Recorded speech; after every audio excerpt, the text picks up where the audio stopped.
TCU survives versus Colorado, but they are not playing winning football. Matter of fact, they're actually unlocking new fears. Oh, yeah, it's Locked on Horned Frogs. Play my music.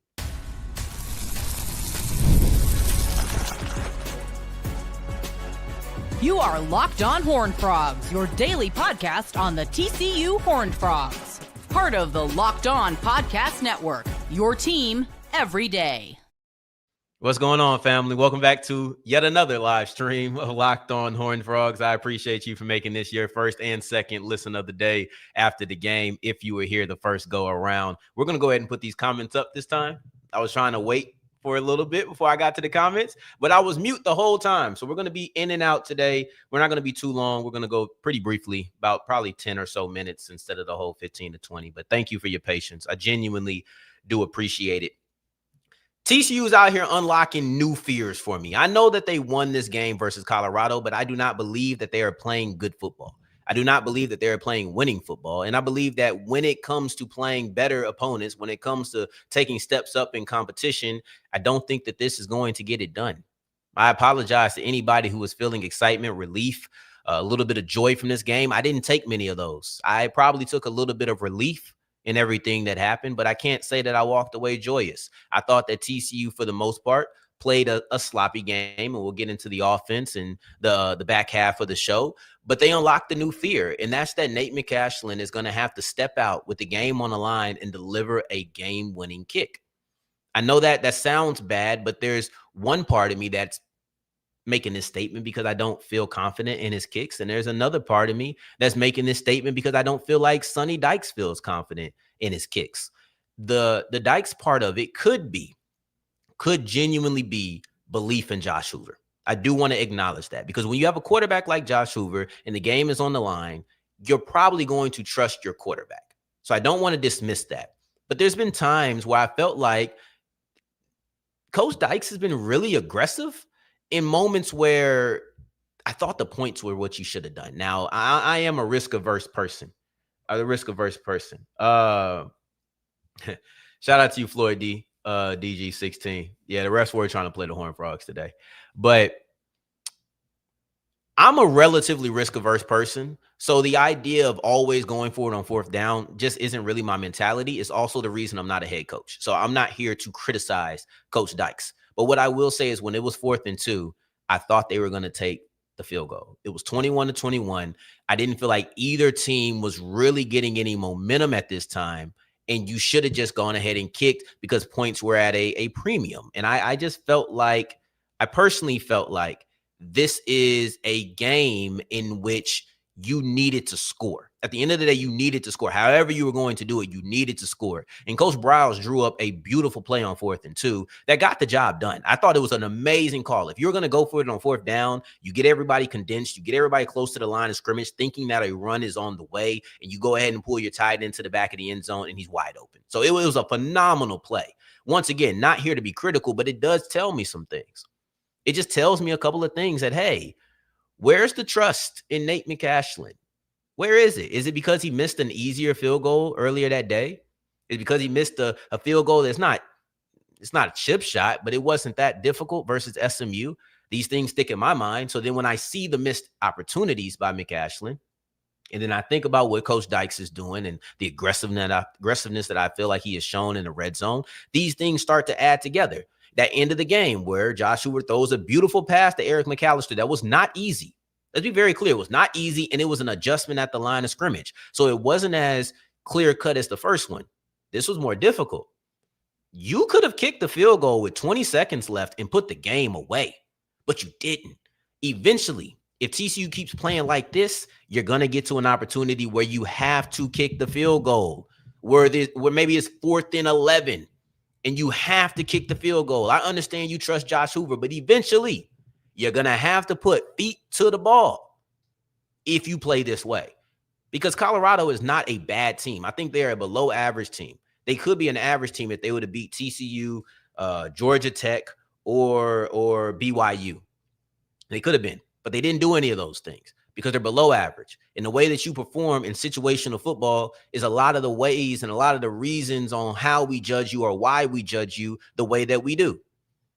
Colorado has not shown the ability to finish. When it was 14 even going into the fourth quarter, I didn't sweat because I thought Colorado was going to all of a sudden be better than TCU. I started to sweat because I knew I had just started talking about Colorado not being able to finish. And it's like the announcer jinx, where, of course, you say this and now it comes true. He hasn't missed in 15 opportunities. Oh, well, there goes his first miss in his entire career. Like that's the type of feeling I had going into the fourth quarter, but it had absolutely nothing to do with the fact of thinking that Colorado was this team that could close. They've shown that they can't. And I knew TCU would come out with a victory, but this new fear is still present. This new fear is still prevalent. Very difficult, very, very difficult to overcome. But yeah, scrappy team. I expected it to be a close game. 14 points at the end is about right. I thought TCU would pull away towards the end. Didn't think the end would mean 27 seconds left or whatever it was. But I did think that TCU would play this game close for about 3.5 quarters, pull out, kind of like they did, just maybe 2 minutes earlier, 3 minutes earlier is probably what I was expecting, right? So this game went as expected, but let's move forward. I don't know what the kicker did to hurt himself. Dion, I don't know. I can't remember. I did know at one point, though. But whatever it is, Limmerman does need to come back. I do not believe that Coach Dykes has the confidence. I do not believe that he has the confidence in McAshlin. And because I feel his lack of confidence, my emotional immune system is very, very weak, okay? I feel that lack of confidence, and now I got it too. Now I don't have the confidence in McAshlin either. So we're both sitting here wondering if the game comes down to it, will McAshlin deliver? Because I've seen 2 field goal opportunities in which he didn't, and I've seen a couple of opportunities where the coach didn't even want to try. I don't know about you. That makes me a little bit shaky. Not saying the kid's bad. He hasn't had a lot of opportunities, but everything around him, including him, is not inspiring any confidence in me. So let's push forward and let's look at the offense. Does that last touchdown change the way that you look at Josh Hoover and the TCU's offense performance-wise in this game? Have to take a look. We'll move forward as we continue with Locked On Horned Frogs. Today's episode is brought to you by Mazda. Move and be moved. Listen, you can move through life, or you can find things that move you. It's really your choice. And you can choose to get out there, choose your people. You can choose to go for it. Like, really, go for it. But just choose something that moves you. Mazda crafts cars for those who do more than just simply move. Mazda crafts cars, Mazda, move and be moved. Today's episode is also brought to you by DoorDash. And listen, Josh Hoover, Eric McAllister, they delivered the same way that DoorDash is going to deliver for you. I thought that the game was shaky, but when everything was on the line, your top guy went to his top guy. In the same way that McAllister and Hoover have delivered for the Frogs, DoorDash will deliver for you.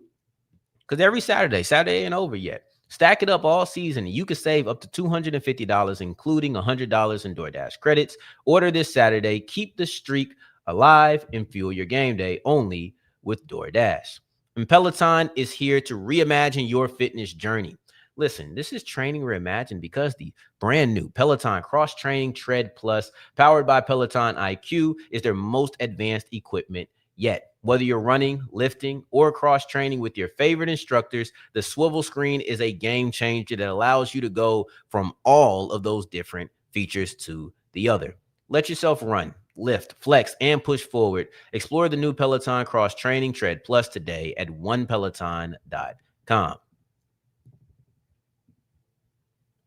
All right, we're wrapping up this live stream, the second attempt at this thing. No, you can't. We're going to answer some of the comments from this. But first off, TCU's offense was just out of sorts.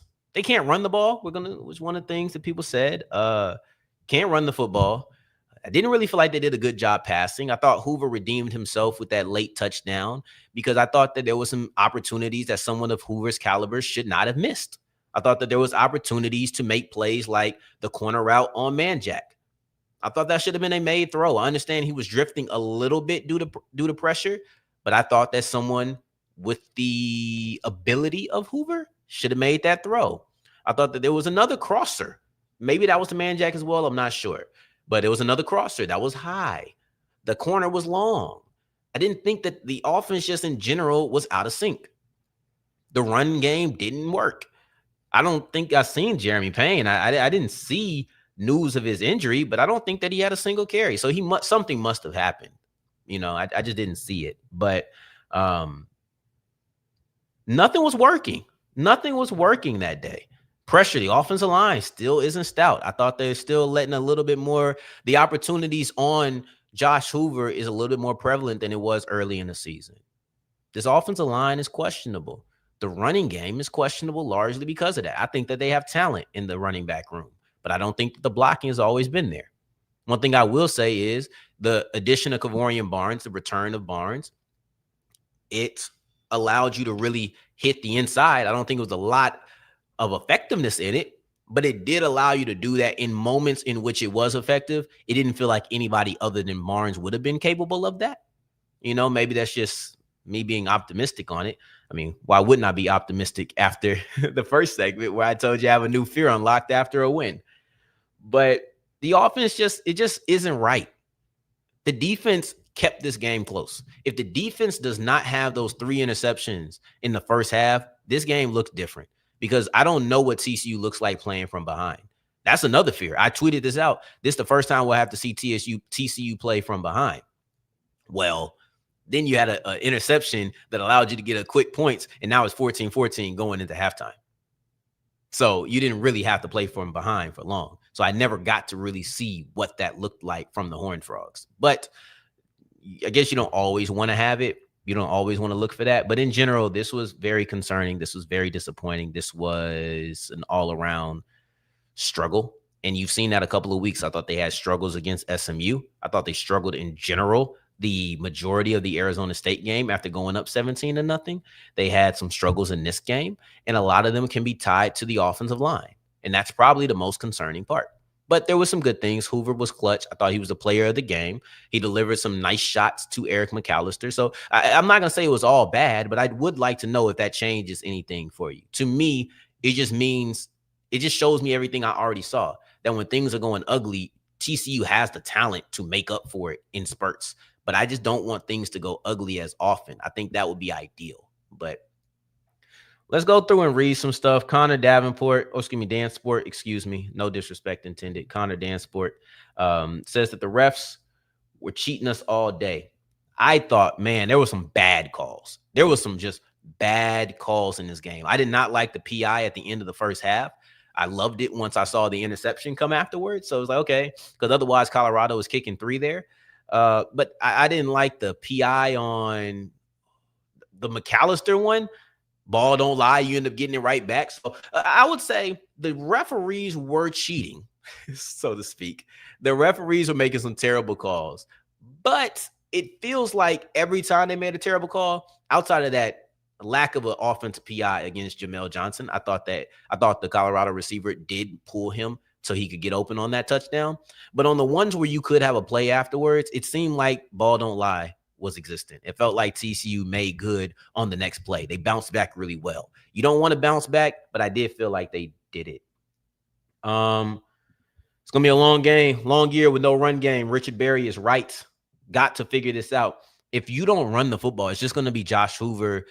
It's going to be all on Hoover. Like, of course, he has wide receivers. He has tight ends. They have a large assortment of weapons that I like a lot at TCU. But if you can't run the ball, yeah, that's done for. That's over with. Because you want to run the ball 35 to 40 times, apparently, right? How many times did they run the football today? Let's see. TCU live stats. Let's go. Offense. They're the home team. They ran the football 35 times today. Did Hoover get sacked? I think he did. I think Hoover did get sacked at some point. So, but still, they're right around that time, right around that range. Let me see. Okay, no sacks for him. Yeah, okay, so 35 times, you got it done. I mean, but yeah, you're gonna have to develop a better run game. That's just point blank period. You got to develop a better run game.